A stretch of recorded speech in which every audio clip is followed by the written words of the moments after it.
Hey, hello and welcome everyone to a new session in the Unreal Lighting Academy featuring the Farron Keep environment from Dark Souls. Yeah. Um yeah, finally a new session. So again, it took a bit longer. Life is always busy. I mean, I should stop apologizing because I'm always late anyways. But yeah, that just happens. I also got moved over to work on the new battlefield now, so it's busy times. It's busy times. And besides that, I have been prototyping a few little things that I actually wanted to show you guys for a very very long time, but I never really had anything built yet, or not really built in a way that I would have liked to have it before presenting it to you guys. So I actually did a bit more prototyping, and I think, well, the stuff should be fairly in a shape that I can at least show you a little bit of it, and maybe inspire you to prototype some things of your own. So yeah, with that out of the way, everything that I'm about to say in the Lighting Academy, as always, is my opinion, is how I tackle these things usually, and it's by no means the ultimate way of working with Unreal or lighting. It's just my best practices, so to speak. And also, if you like my content and if you think like, man, like I would really love to support you a bit for providing this awesome content, consider throwing me a few bucks via PayPal me, or head over to Patreon and support me over there. But my content's always gonna be for free, so you basically just pay because you like my stuff, but not because it gets you more. So yeah, this is the scene in basically the way we finished it the last time.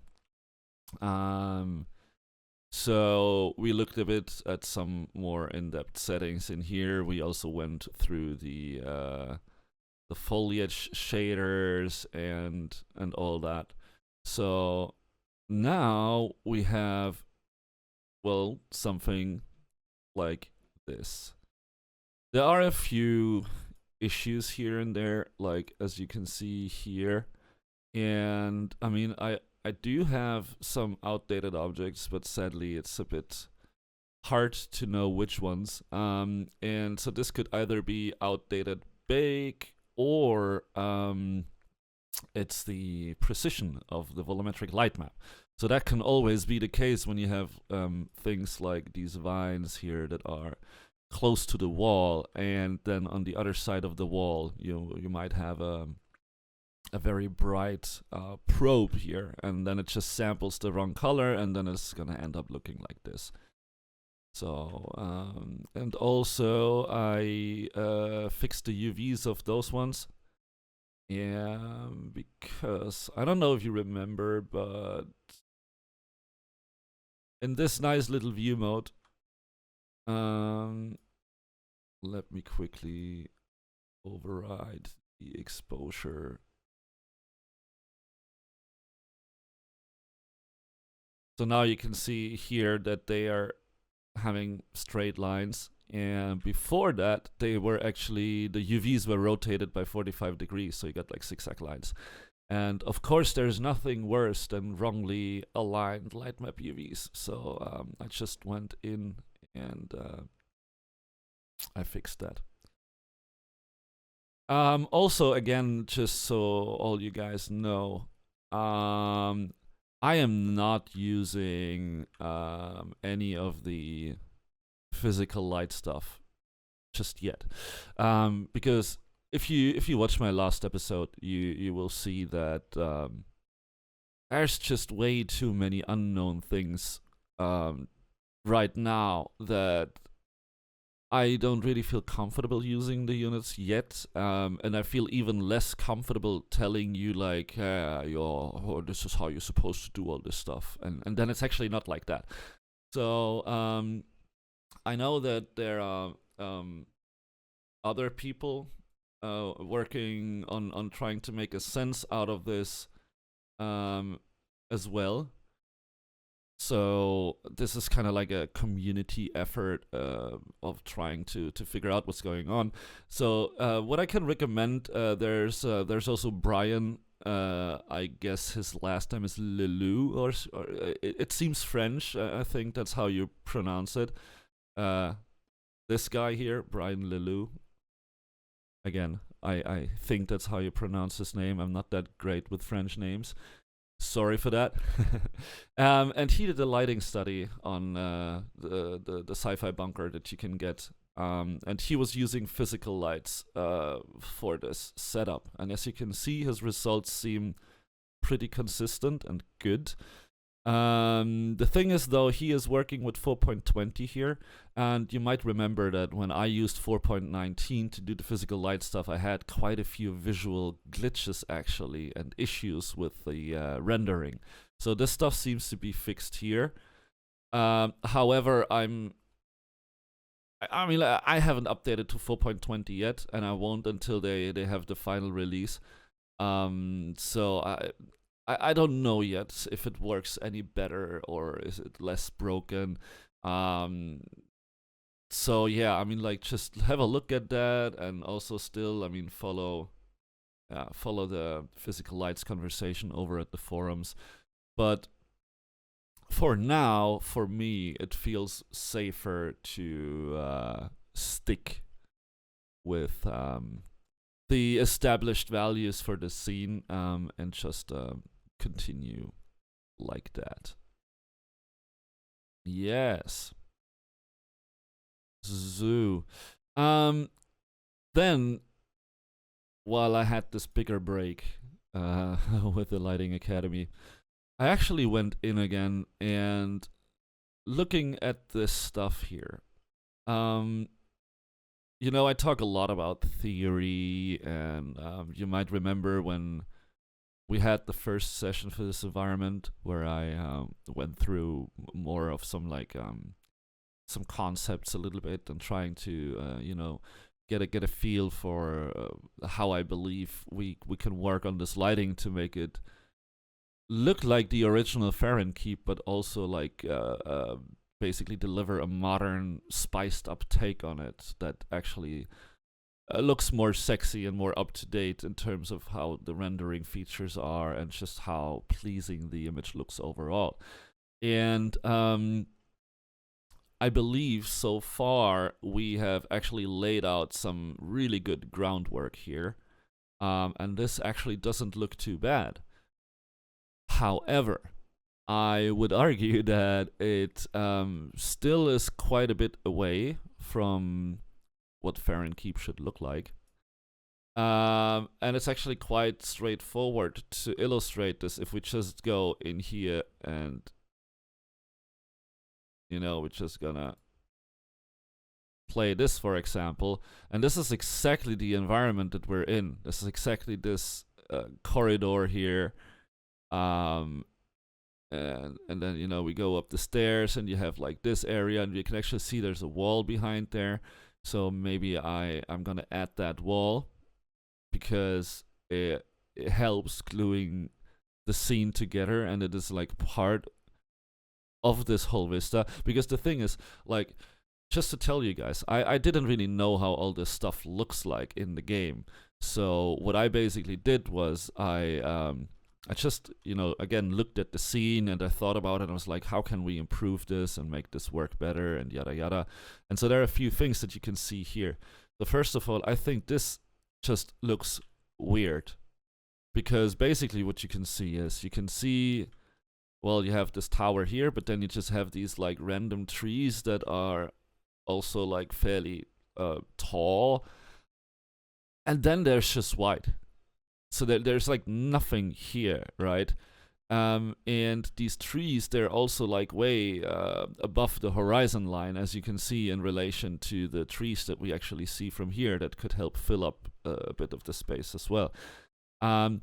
So we actually have a scene where basically to the right of this we have slope going up, I mean, there is no slope really, but it feels like it. There's a slope going up, and it's just like full of forests. But then it just suddenly stops, and we don't really see anything despite white. And I don't know. I think it feels weird, and it doesn't feel epic. Now, the interesting thing is that when you look at this, that you can see that the trees are a lot lower, and they seem to actually fall over distance. Like it seems like this part here is on the highest part of the peak, and then the slope goes downwards into the wall. So it almost feels like the trees should go downwards basically, and not upwards like this to block the view even more. So I didn't watch this video before, and I actually thought like, hey, you know what? I googled for reference images for Fahrenkeep, and I saw like this concept art with this huge vista and the snowy mountains and all that, and I was like, maybe we should do this with the trees, and then basically have a huge mountain vista with snowy mountaintops in the background to just glue the scene together. And I actually almost started booting up World Machine again, and to just like quickly throw out some terrain stuff. But then I was like, maybe I should just look at Dark Souls again and just see what all this stuff really looks like. And then I saw, okay, so we need to remove some of the trees. So that's really important. We need to lower the horizon line here and allow more of the vista and the clouds to be visible. So that's something that we need to do. What we also need to do is we should probably add this wall somehow. I guess by copy pasting stuff from up here. Most likely some of this stuff. It will not look exactly the way it should, but I don't care too much. It should still be enough. So that's something that we definitely want to do. And that will help us a lot to bring all this together. So that's one thing. And then what I also realized is I just went in and kind of analyzed the style a bit more. So I just wanted to do some more research on what how does this look like, because we need to make this more realistic, but we also need to capture the spirit of the original. And I think this is extremely difficult. And a really, really incredibly well done job is oh, come on. Not the Last Guardian. Come on. Shadow of the Colossus. Thank you, brain. Shadow of the Colossus. That remake, Jesus Christ. I started playing it, and I mean, like you always got people bitching and complaining about stuff, and people saying like, oh yes, but the original, it looks so much better, and the vision of the author, and it's like, yeah, come on, guys. I mean, seriously, like if you look at the original Shadow of the Colossus on PlayStation 2 and you look at the remake on PlayStation 4, seriously, there is nothing to fucking complain about. That remake is so true to the original source material while still looking so much enhanced in like everything. Is the composition, the lighting, the materials, the colors. I mean, seriously guys, you could not have remade this game any better than they did. This is so true to the source. And people saying like, yeah, but the old image it had the softness. Yeah, of course it had the softness, because it was like 320p resolution or some shit like that.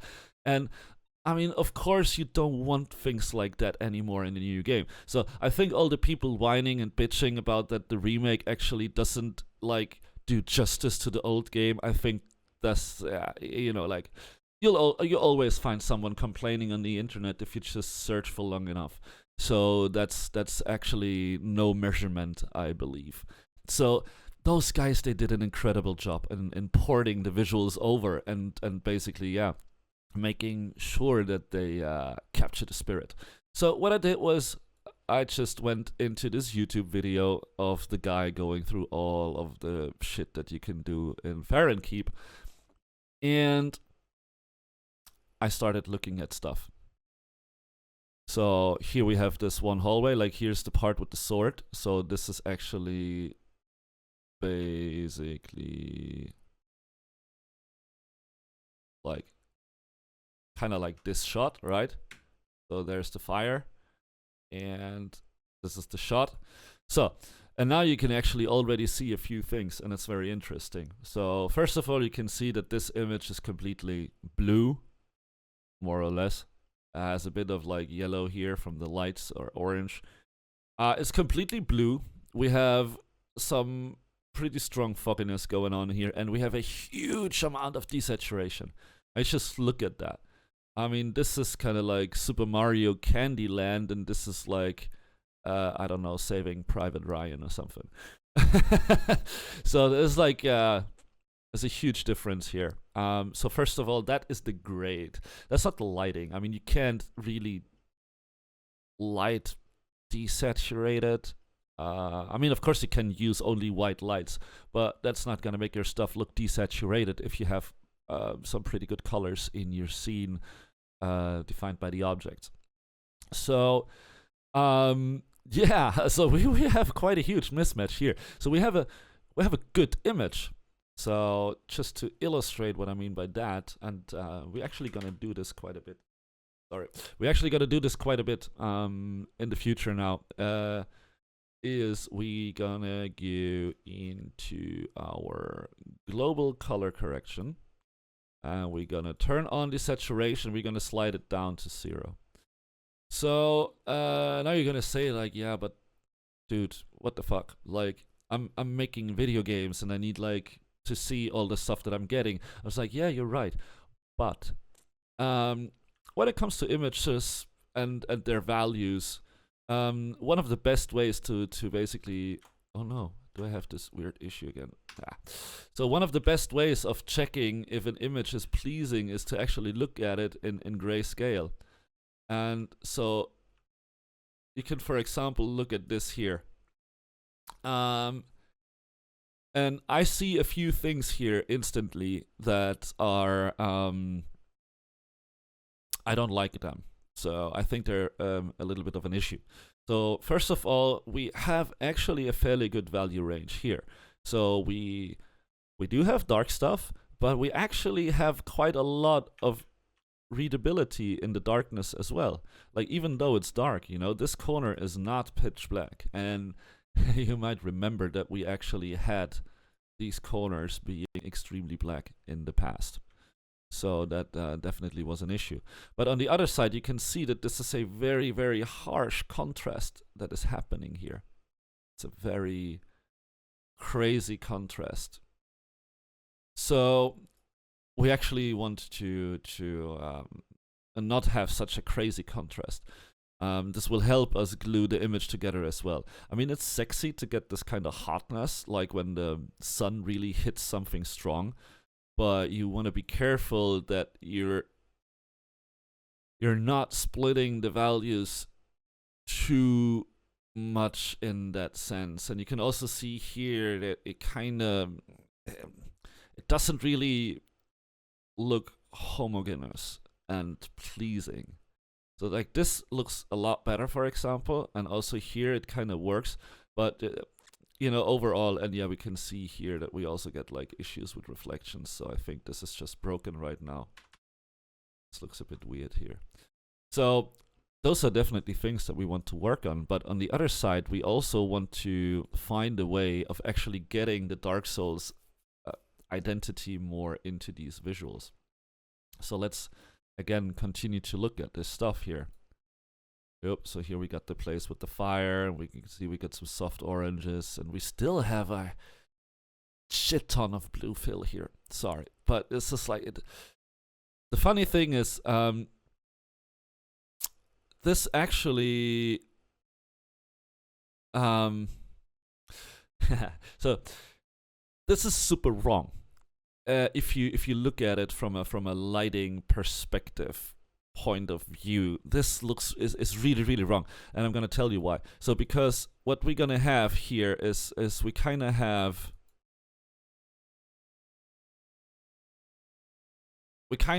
this brownish sky. So it's like a brownish, yellowish sky. We also have that in the concept art. So let me see.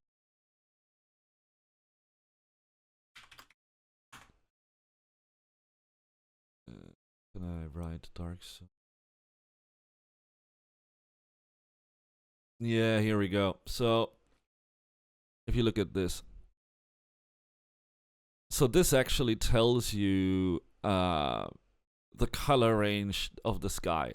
So you can see the sky here, then you can see this image here, where you can see the colors, and you can also see that there's a tiny little bit of blue in there as well.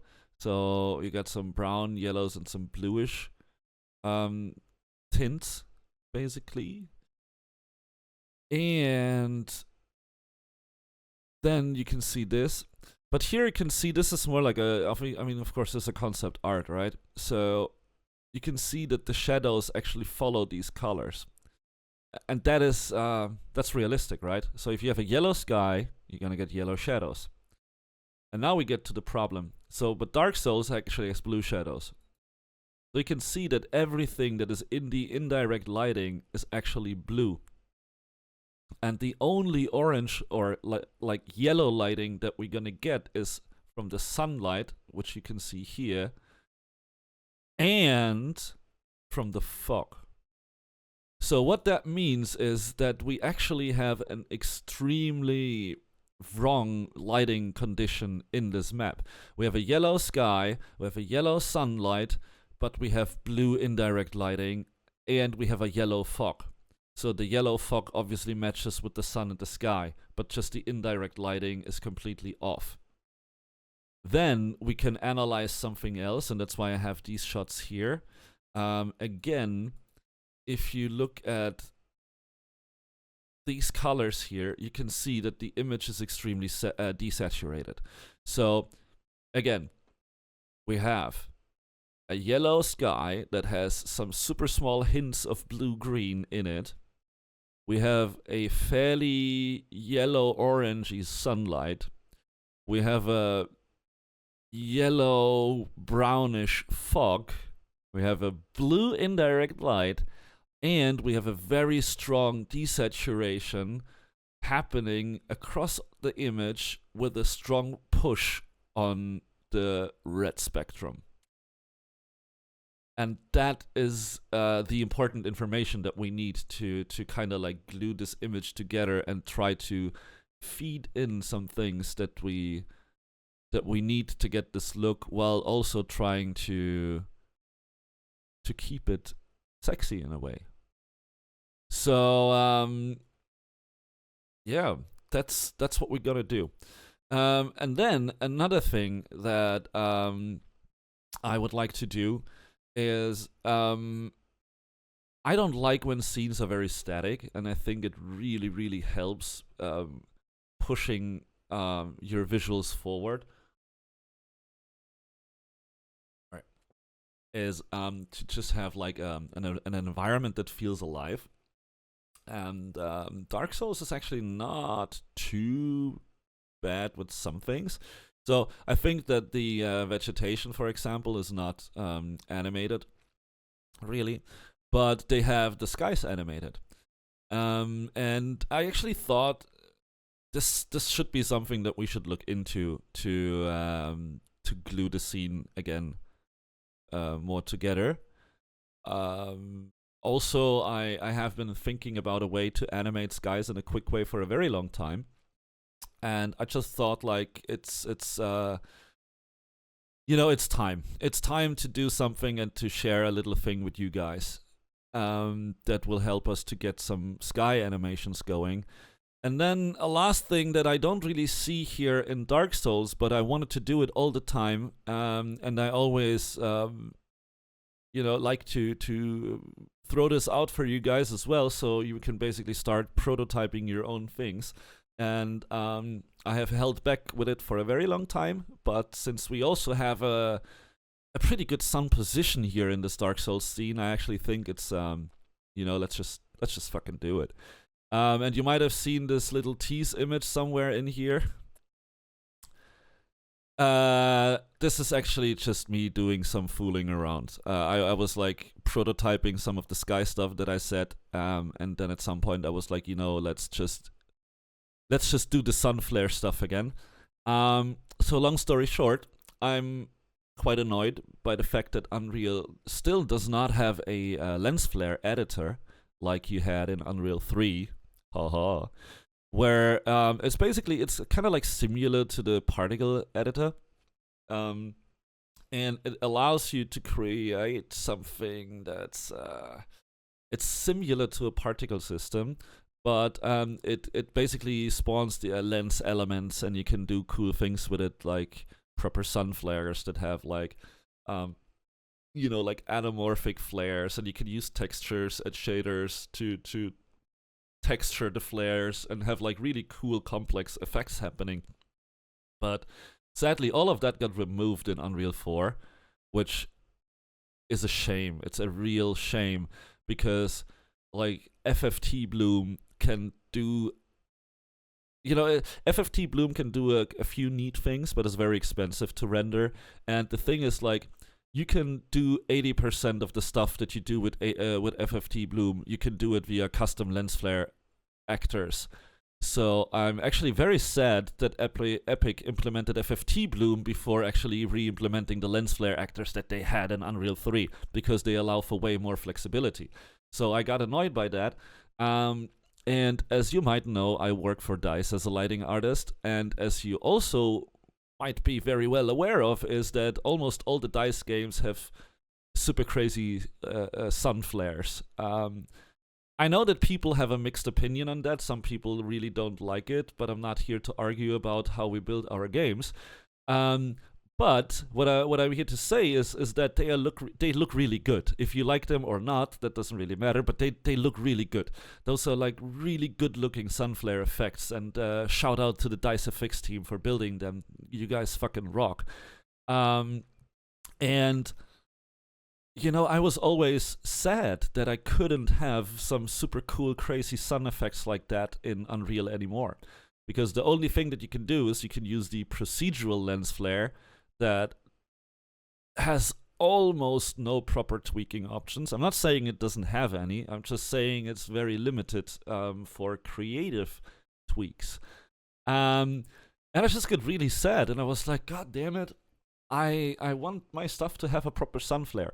So what I did was I was like, basically, man, this has to be possible somehow if you use the particle systems and you basically hack the shaders for the particle systems to use world position transformations based on some screen space logic. So I basically thought it must be possible to spawn a particle sprite that has a material shader applied to it that transforms a mesh that holds a texture based on some math and then kind of occludes that stuff. And it turns out I have not been wrong, because actually there's so much stuff that you can do in Unreal. I mean, you just have to kind of get things rolling. I mean, most of the stuff you want to do is probably possible in some way or the other. It's just like, maybe it's not a straightforward way of getting there, but you should just like, man, sit down and prototype the hell out of it and just see what you can do. And that's exactly what I did, and that's what you're gonna see on the screenshots here. So this is actually the combination of everything. So this image shows you a custom skydome with a custom sun on the skydome that is so bright that it triggers the FFT star bloom, which is so bright that it triggers these procedural lens dirt elements via the post-process volume. So this is all inbuilt functionality from Unreal. I just tweaked the textures and the look and the colors to make it look nice. And then on top of it, I spawn a particle system that spawns these streak elements and those rainbow flares mapped onto some meshes, and does some sort of world position offset math. So when you rotate the camera, these flares, they actually rotate and get bigger and smaller and shit like that. So I'm gonna show all that. So I'm just teasing you guys right now. So yeah, I want to show all those things. I want to show you how I built those things, and I'm also gonna release some of that for you. All right. With all of that said, let's jump right into it. So here we got the scene, and we definitely want to look at a few things. So one additional thing I wanna say quickly is, I mean, we all know that like at some point the scene got really hard to work with, and I had quite some bad iteration times for just building the lighting, and the problem is we could potentially work with a dynamic setup just to like get some values nailed down and all that. However, what I actually prefer for faster iteration is a workflow that we do at DICE quite a lot, but not necessarily for what I'm gonna show you. But basically, I just said like for myself, like, hey, wouldn't this be a super smart idea? So we have something which is called test ranges at work, and I mean, like, it doesn't really matter how you name that stuff, and I believe every game developer at some point has these, and those are basically just test maps where you prototype certain things, right? And at some point, what I had the issue with is basically the maps become so large, and I mean, we still use baked lighting, so at some point it's like you want to nail down how that skylight looks, right? And the only thing to get there is basically at 0.5 here, and then rebake. And then you're like, oh man, no, shit, it still doesn't look like what I want. And then you're like, okay, now I'm gonna add +5 on blue. Maybe that does what I want. And then you rebake again. And like a fucking hour later, you're like, god damn it, I should have used 6 for blue and not 5. So that's a really bad way of doing it, and I got also a fat. God, can I talk? I got upset about this, and I was like, man, I need to change this. So basically, what I started doing was I just took the terrain and 2 buildings out of the map. I copied them into a test range with all the same lighting settings, and then I basically iterate on the lighting in a small scale. And once I'm happy with that, I actually push it into the map.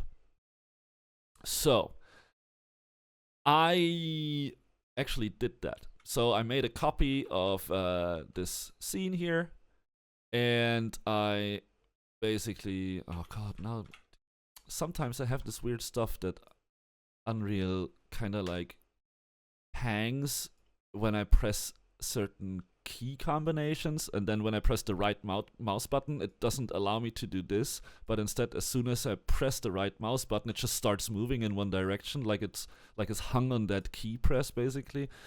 But yeah, anyways, so I already built. I took the scene and I deleted basically everything, despite this little area here. So because this area is the trickiest area, so to speak, all right. And what we will do is we will basically iterate through some of the lighting stuff a bit more straightforward in this smaller test scene here. So, but I think we can still start with something cool here.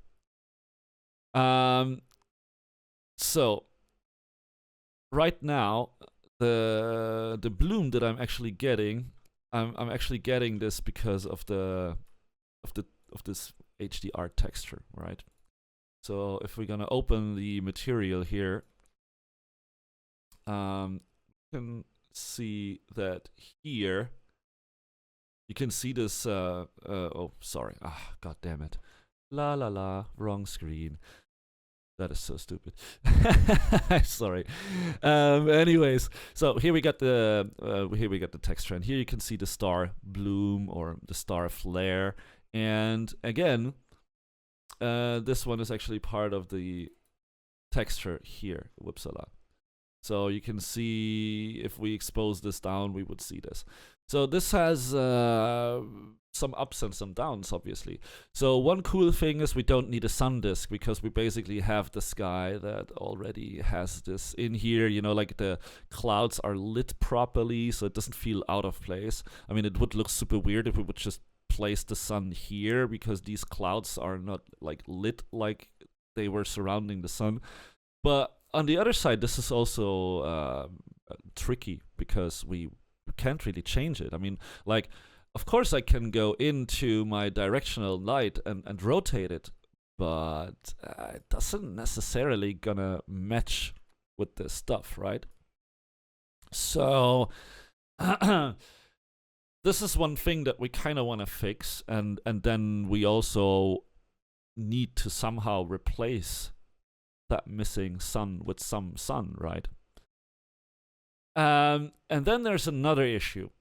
So I was talking about animating the sky, and so of course there are multiple ways of doing that, and usually people just use the default skydome from Unreal, but I really hate that thing because sorry, but it just looks like shit. I have to say it.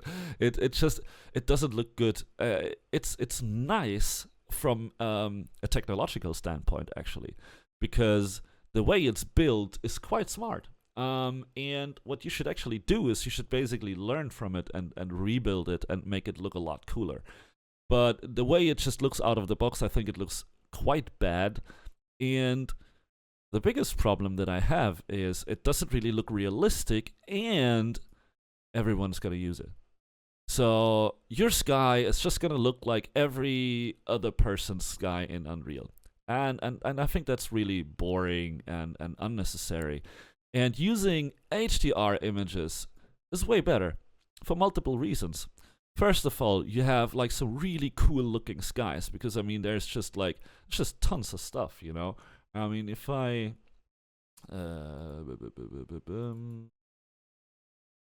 where is it here?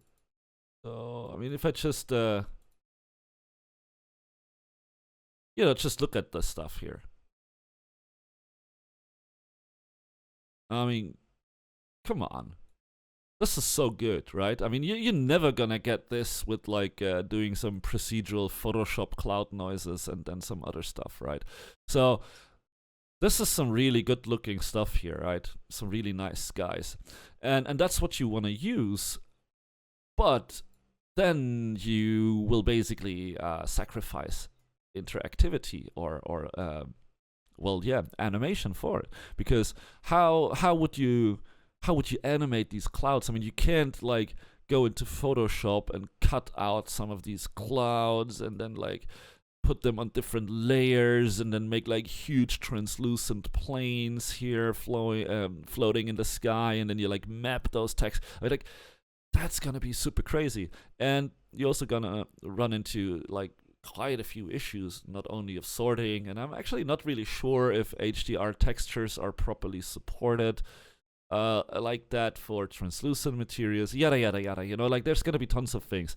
So what if there was a way of just plugging in this HDR texture and then have it automatically move?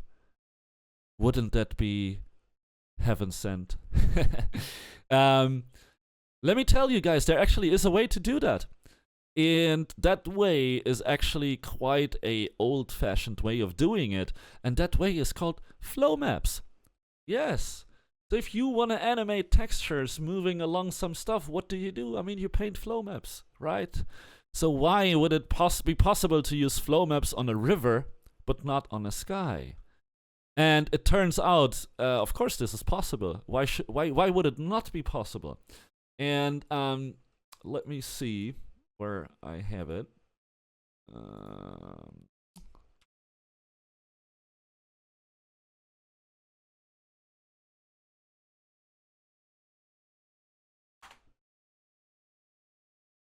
there we go. So this is publicly available, so it's not like any secret magic that I'm stealing from someone. So if you just Google Last of Us SkyTech presentation, you will most likely come to the GDC world. And so this is really cool.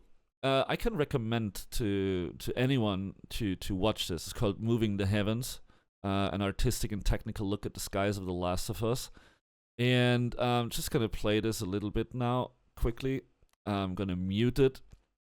And so this is this presentation from Naughty Dog. And of course, they were thinking about exactly these things, right? They say, like, you know, usually when you work with skies, it's like this and like that, and those are the issues, and you know, these are all the little combat areas where you have your little fights going on how to solve certain problems. And of course, he's gonna talk about all these problems as well. You know, when you have like time of day and different things. And he also talks about the fact that when, you know, like, you need to author the skies for emotion, but then it becomes difficult when you again, like, want to animate certain things, and when there's iteration and someone needs to change the look of the sky, and you basically have your sky texture separated in multiple layers, and you need to always, like, you know, like you had a concept artist painting those dark cloud parts, and then you had another guy painting other things in another layer, and then your art director comes and he's like, can we, like, if you look to the west, I don't really feel that emotion on the sky, and, like, you know, can we do this and that to, like, make this more whatever? And then you're gonna sit there and you're like, shit, I mean, yeah, we can do that, but it takes like 1 week of repainting the skies and basically making sure the tech implementation with the animation works. And Naughty Dog was struggling with the same stuff, and they said, like, man, we need to find a different way of doing this. And so what they basically came up with, geez, I'm trying to get to the important parts here.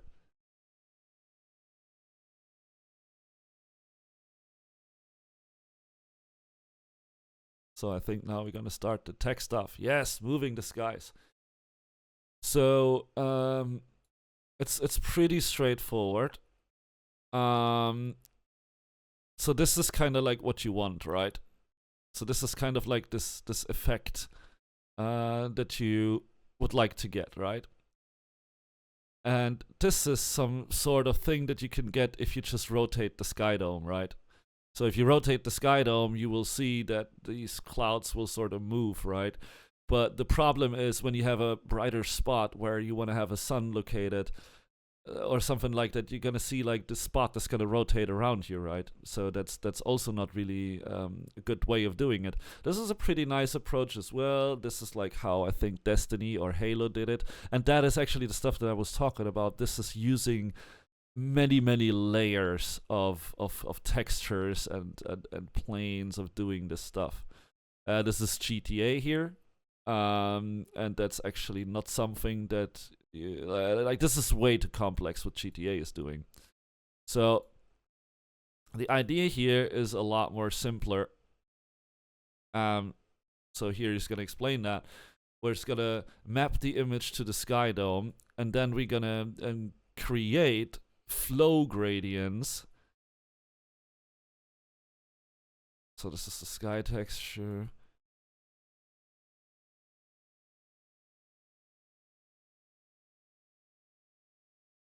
So you basically create these flow gradients, and then the important thing is that you have 2 different phases. that are different from each other that you can blend towards. So this is just a lot more theory about how things do move.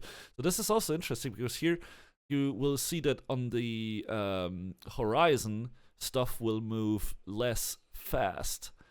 So it will move faster over here because this is where the clouds are basically closer to you. And then it will also move towards a horizon point, and that will make the clouds feel like they're moving according to the perspective, basically. So basically what we're gonna do is we're gonna create these gradients to use flow on the, and this is how you can build stuff here. See, there it's moving forward, and if you look to the left, it's just like passing by. So you can do things like this. And you need to blend the result because this cannot move to infinity. So you can see here there was a lerp effect where the loop meets each other, and here you can see this as well. If you look at the moon area here, so you can see these parts, they will loop and they blend into each other.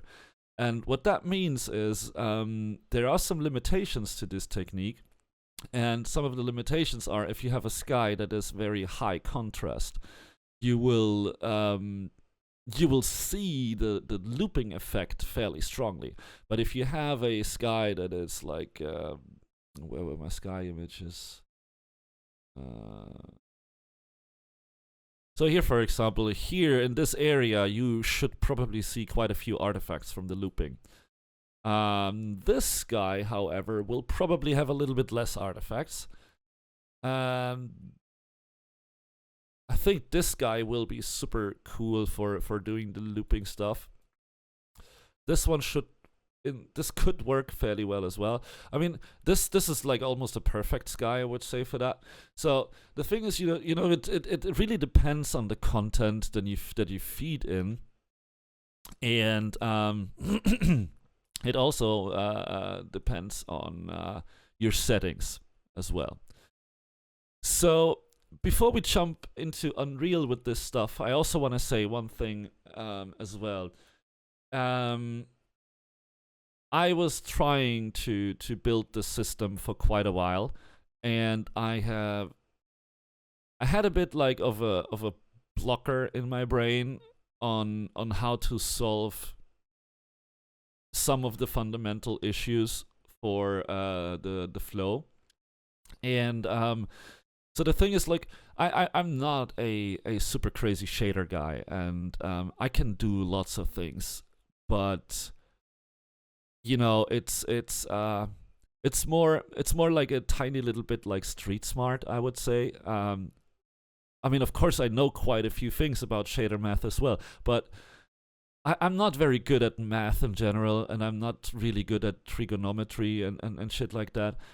And I usually build a lot of shader stuff by gut feeling and by kind of being street smart. So basically, I feel that this is the way I should do it, and then I do it, and it doesn't work the first time, and then I feel like, I think that is the value that I need to touch, and then I touch it, and then it works. But I cannot really explain to you, like a proper coder, why all of that stuff is working the way it does. So that's a little bit my thing. And that is also why sometimes it takes me quite a long time to prototype something, because I don't understand all of it, but I still want to get it done. And that's why I had a little bit of struggles with the flow stuff. I also had a bit of issues with my lens flare stuff, because some of the math in that is just way beyond my understanding, but I still managed to get it work. I still want to show it to you guys, but just so you know, that might not really be the best way of doing it, and there might be some super stupid and retarded math in there. And if you see that, don't complain, fix it. And tell me what I did wrong, so we can all learn from it and improve, because, feel free to improve on those things once I've released them. So I didn't get all of that flow stuff to run, but I found a guy, and this is actually a super funny story, because I think I've said several times in the Lighting Academy that I'm so thankful to my mentor, who I worked with at DICE. His name is Oscar Carlin, and he's hands down one of the coolest guys and best lighting artists I've ever worked with in my entire life. He is probably one of the coolest lighters in the whole industry. And he worked with me at DICE on Battlefront. And he actually left December last year to work for Square Enix on Kingdom Hearts, and he's working with Unreal now. So it's quite funny because he taught me so much about Frostbite, and now he's watching my Unreal lighting tutorials to catch up with Unreal 4. So it's a giving and a taking. And I talked to Oscar about the fact that I'm prototyping this flow map stuff for the sky in Unreal, because we also have something similar in Frostbite. And I just love that, and we use it on Battlefront as well. I was like, man, I'm prototyping the sky stuff for Unreal because I love it so much. And I found this Japanese guy on the internet while Googling around, and he seemed to be building some flow map sky stuff as well. And it turns out that Oscar was also investigating in the flow map stuff, and that the guy who wrote this little blog post about the flow map sky stuff actually works at Square Enix and sits 2 tables behind Oscar. And Oscar kind of like got in contact with him via like the internet, and then they figured out that they actually work at the same place, and just a funny little story. And basically I used this guy's setup for an initial the initial way I built the shader. I was using this as a base to solve my problem of actually getting the flow to work. So I just want to say, like, kudos to this man, because without him I wouldn't have been able to solve it. My shader is quite a bit more complex compared to this one now, because I've added a few features and I'm still prototyping on the shader. So there's a couple of functionalities in that shader that are not fully working right now, as they might need to be replaced. But I'm going to show you that. But I just want to say shout out to this man and to Oscar, because without this little screenshot, I wouldn't have been able to get it to work in the way I have it now. So, long story short, I've been talking for quite a long time, so let's look at some cool sky shit. One thing that's also important is I also fooled around with quite a lot of these skies, because it's, I've been trying just a few things, and, well, the sky is half the rent when it comes to making this stuff look good. So you really want to spend as much time as you can on perfecting your sky, as the sky is responsible for 60% of or 70% of the mood of your level and how it's going to look like. So, and that's also one of the reasons why I don't like the default skydome from Epic, because it just has no character. And that means that all the scenes that you drop this sky in, your sky will just be lifeless and no emotion, nothing whatsoever. And it's going to make your whole environment look boring and bland, because the sky has no emotion.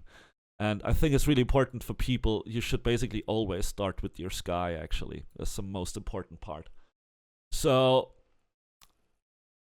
I have this new sky instance here, and this is my sky flow material. Another thing I just quickly need to show you guys is I did paint out the sun. So this is the original texture, and let me see. And this is the altered texture. So do you see, like here? I did 2 things actually. You can see I lowered the exposure a tiny little bit in Photoshop, and then I painted out the sun here. I know it doesn't look spectacular, but I quick fix. I just illustrative purpose.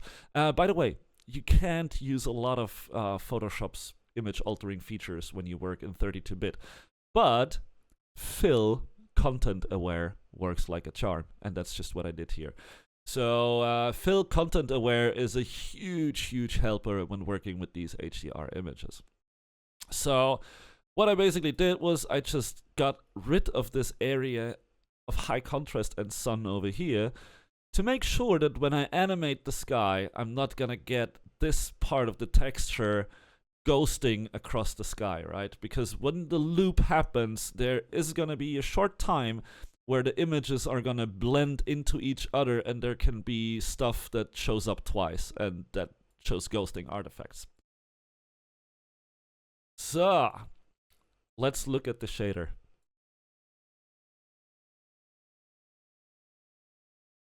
This is the sky shader right now.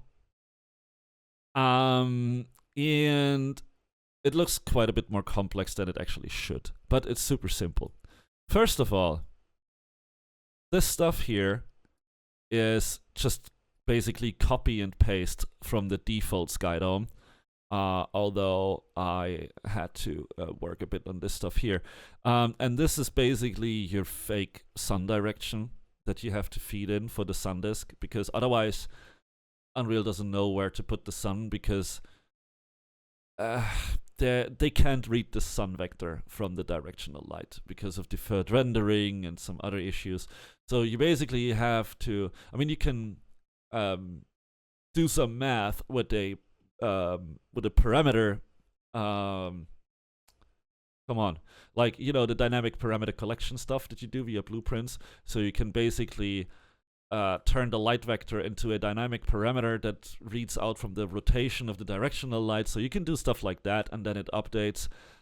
But it would be nicer to have the light vector just feed into the material, but we don't. So we need a fake light vector that we can manually control to say this is where the sun is coming from, and that's where we get our sun disk.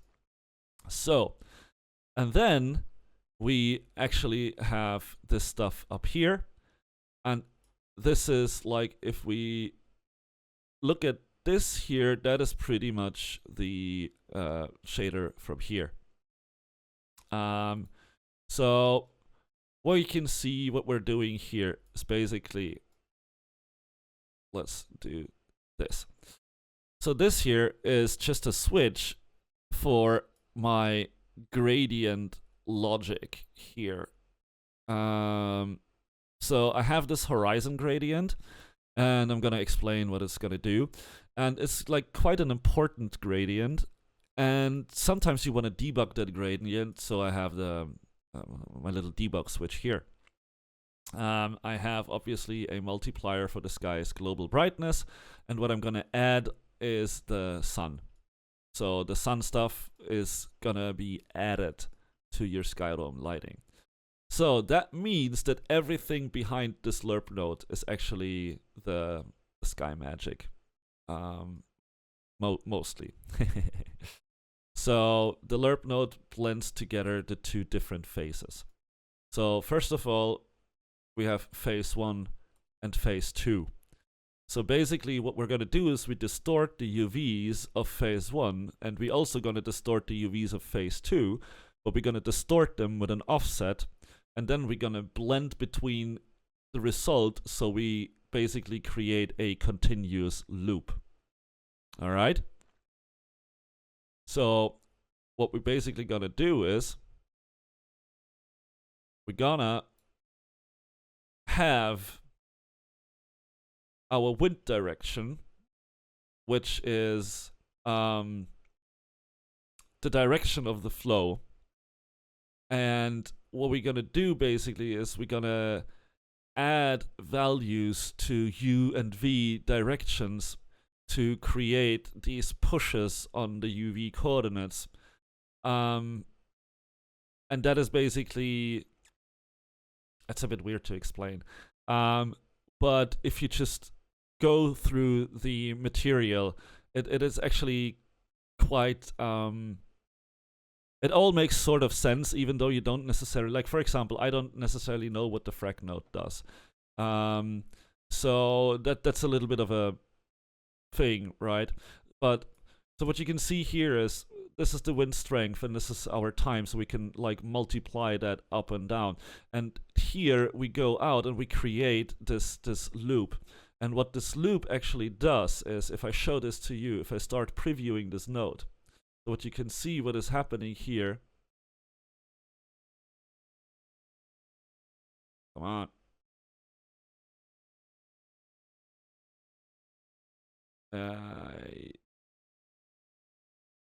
white. So here, now we go. See? So we go to black. And we're gonna fade back. Right? So, and this one is just creating this kind of like, now I'm gonna show you the white result of the texture transformation. And now I'm gonna get slowly darker and I'm gonna fade over to this version. Once this is black, we basically show the displaced UVs of this one, and this one is gonna jump back, and when this one switches from black to white again, we're gonna see this result again. And that is how we basically create the loop. And the offset and the stretching here, we go black, and now we're gonna see only this, and this one jumps back to the old one and comes back in. So, and that is basically how it works, of displacing the UV coordinates for the sky. And we do the same thing here. You can see we just add a little bit more to one of the two than the other one, and that creates the offset. So what we're doing here with this gradient, that one is actually quite interesting. Let me check this one. So I can click the horizon gradient debug, and now you're gonna see this. And what this gradient is doing is masking off the intensity of the movement. So what that means is if you if we look at the paper here again, we saw that we had this you know, like the different movement speed from here to here. So we gotta, like, the clouds move faster over here, and they move less fast at the horizon line because they're further away. So we fake the perception of the clouds being further away. And for that, we're gonna use this customizable gradient, right? So the thing is now that basically I wanted to have controls here of, you know, to basically do what I want to do with these gradients and like sharpen the gradient, do something like this, you know. And basically what you can do is, yep. So you can also just replace that one with a gradient texture that you paint from Photoshop, right? So this allows me to iterate quicker and try certain things, but it also lacks a bit of precision in the long run. So basically what I'm gonna do is I'm gonna take this gradient texture and I'm gonna multiply the strength of the UV displacement against the gradient to make the gradient, like to get that effect of the clouds moving slower at the horizon line, actually. Then another thing that I do is we use this lerp to blend the phase, right, with the fade loop here. And the fade loop just goes from white to black and back and forth. So I thought this is quite a uniform blend happening across the sky. And I know that Naughty Dog actually improved on the shader quite a bit as well. So they had a lot of things where they added like a little bit of like local distortion, distort some things more, and do like masked lerps to basically not have all parts of the sky blend over at the same time. And that's basically what I'm doing here. So I'm gonna feed the alpha, which is what we see here, into a height lerp, and the height lerp I then feed it into the alpha, and I'm gonna use a height texture that I actually create out of this breakup noise animation. So you can see I got like this texture here, which is like just some arbitrary texture for some dust particles, I believe.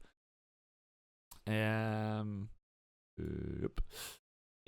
I'm gonna do something to them that looks kind of like this. Right? So you can see that we actually create this kind of like moving noise pattern that changes itself. And of course, we're gonna do some like multiplications and things like that. I think this is just a wrong value. It's gonna be overwritten at some point. So basically, and then I'm gonna use this breakup noise,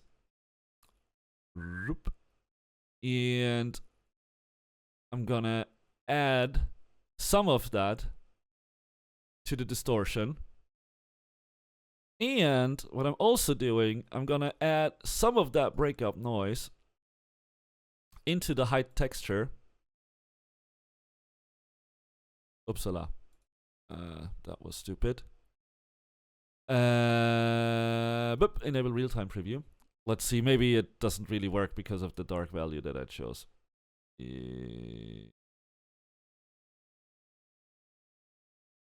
Hello? Ah.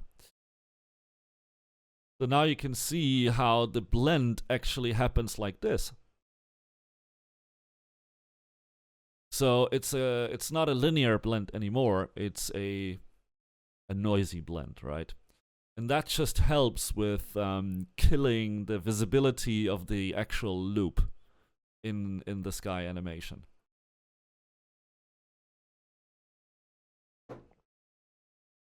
And that's pretty much it. So in the long run, I would like to replace the gradient with some texture input stuff, as I'm not yet fully happy. I'm also not yet fully happy with some other things, so this is still very much like a work in progress, so it's not yet fully done. And also some of the instance tweaks that I have, they might not yet be like the best possible tweaks that you can have, right? So bear that in mind. This is really like I'm trying to share my early progress with you, but I don't really know you know, all the answers yet. So feel free to look into this yourself as well. So let's have a look at this thing in action. Let's click our sky.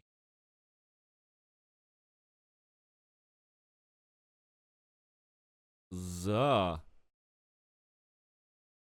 look at this.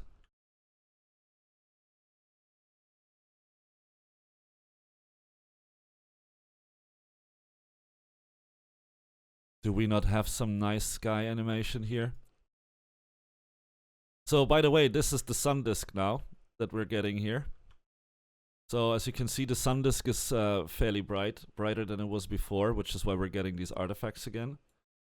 So, I can just like go in here and go into sun, and I can just do like 200, 100.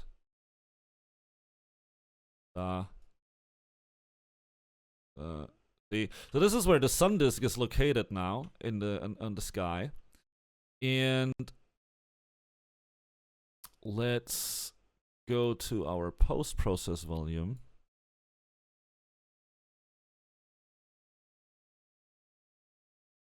Boop, boop, boop, boop, boop.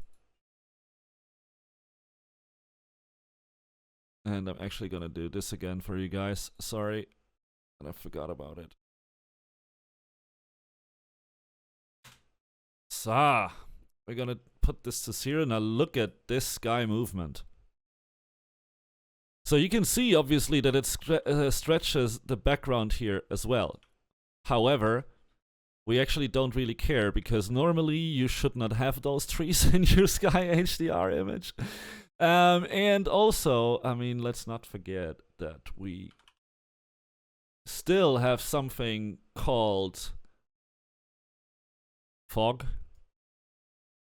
that would, if we would go down here, you know, I think we're good.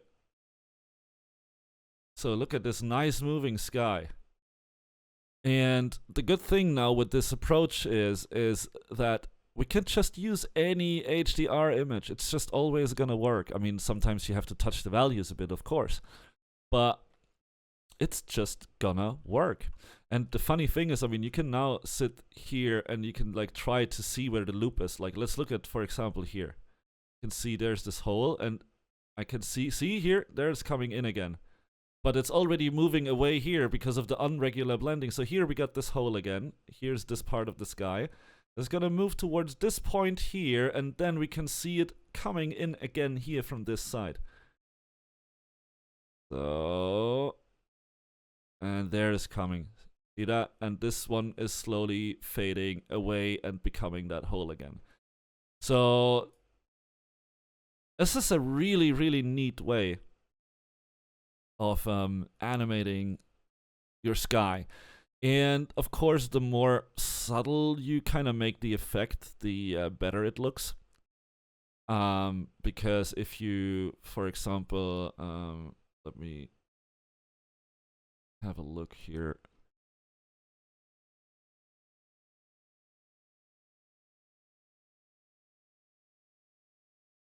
So let's just put this to 0.05. You can still get some nice effects, and you can see how some of the things start to warp in earlier. You can, like, you do see the blending artifacts a bit more now that it moves faster, right? Here, did you see? There it was, the change. So it actually looks better when you make it a bit more subtle. But, I mean, look at this. I think this is still... And there we got the loop coming. There we go. So this is like really, really nice, right? And now there's actually one problem with this solution. One pretty big problem, and I forgot his name, but the Naughty Dog guy also actually makes fun of that in the video. We also had a very nice name for it. Oscar and me, we just called them like our sky anuses, or ani. I mean, I don't really know what the plural is of that word, but it doesn't matter for the Lighting Academy. So you get this one here. And this is a distortion pole that you're gonna get because of the UV distortion. So the way you can fix that, there are a couple of ways of fixing that. So first way of fixing that is to basically... So what you're gonna do is you're gonna turn off post-processing. You're gonna turn off, well, no, actually you don't, because you just go to base color mode. Sorry. You go to base color mode, and you're gonna turn off the sky animation so that you basically get the sky in complete static, no motion, and just the base color of it. And then you take like a screenshot of that, and then you go into Photoshop and you make that screenshot tileable, and then you map it onto a polygon that you have a soft alpha mask on the edges, and then you basically animate and pan that texture with the same speed as the sky, and then you blend them together. So you basically hide that pole with a fake geometry that has a part of the sky as a screenshot basically taken and then animated so it kind of matches these clouds here. So the problem with that approach is it probably would not work with this sky, as there is too much contrast between cloud and bright blue sky. It works extremely well with if the sky at that spot basically just looks like this cloud. Then it works extremely well to do that. Another way of fixing that would be to, again, modify the shader and then just have a mask that basically masks out the movement here, like I'm masking out the movement strength on the horizon. As you can see, it moves a lot less strong on the horizon as it does up here. So you can basically apply that same logic. And yes, so this is one of the things that I think it really helps making an environment come to life and sell it. I actually have fooled around with this texture for quite a while, which is why some of the values inside this texture are just fully broken. So that's also something that we're going to look at, as I want to start with the fresh sky, and just nail the sky in comparison to what I showed you, as to what we have here. I would love to have a sky that more closely resembles this kind of look. So yes, but this is how you animate skies. So you can see we got this nice moving thing now here. And yeah, feel free to rebuild this shader and go crazy with it and do all sorts of cool things.